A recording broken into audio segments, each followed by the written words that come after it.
ஸ்ரீ கந்த புராணம் 31ஆம் பகுதி. தாரகன் மகன் அசுரேந்திரன். தன் தந்தை இறந்த செய்தி அறிந்து தாரகனின் மகனான அசுரேந்திரன் ஓடி வந்தான். அவன் தந்தையின் உடலின் மீது விழுந்து கதறினான். தந்தையே, ஒரு சிறுவனிடம் தோற்று அசுர குலத்திற்கு தீரா களங்கத்தை ஏற்படுத்தி விட்டீர்களே, இது எப்படி சாத்தியமாயிற்று? ஆயினும் தங்களுக்கு நேர்ந்த இழுக்கிற்கு பிராயச்சித்தம் செய்வேன். எந்த சிறுவன் தங்களை தோற்கடித்தானோ அந்த சிறுவனுக்கு பாடம் புகட்டுவேன். இது சத்தியம் என்று சபதம் செய்தான் அசுரேந்திரன். பின்னர் அகில் சந்தன கட்டைகளை அடுக்கி அதன் மீது தந்தையின் உடலை வைத்து சகல மரியாதைகளுடன் தகனம் செய்ய சென்றான்.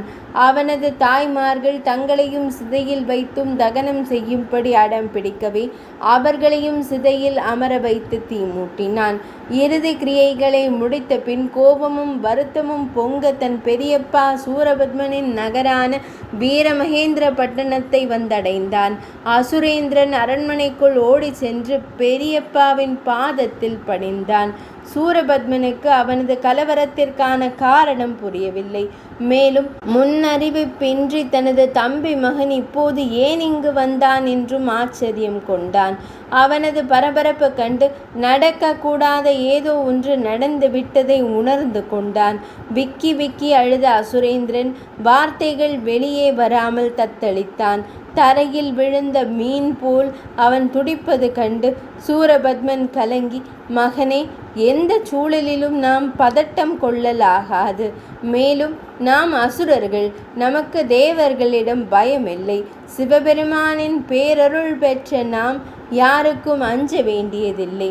மேலும் எதையும் நம்மிடமிருந்து பறிக்கும் ஆற்றல் பெற்றவர்கள் இந்த அண்டத்தில் இல்லை என்று பெருமை பொங்க கூறினான்.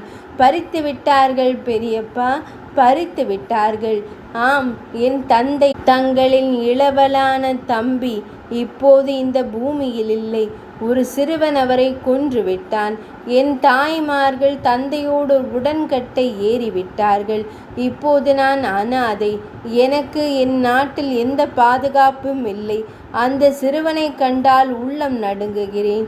அவனுக்கு பயந்து ஓடி வந்து விட்டேன் என்று நடுக்கத்துடன் கூறினான் அசுரேந்திரன். சூரபத்மன் இடி இடி என நகைத்தான். 31ஆம் பகுதி இனிதே நிறைவடைந்தது.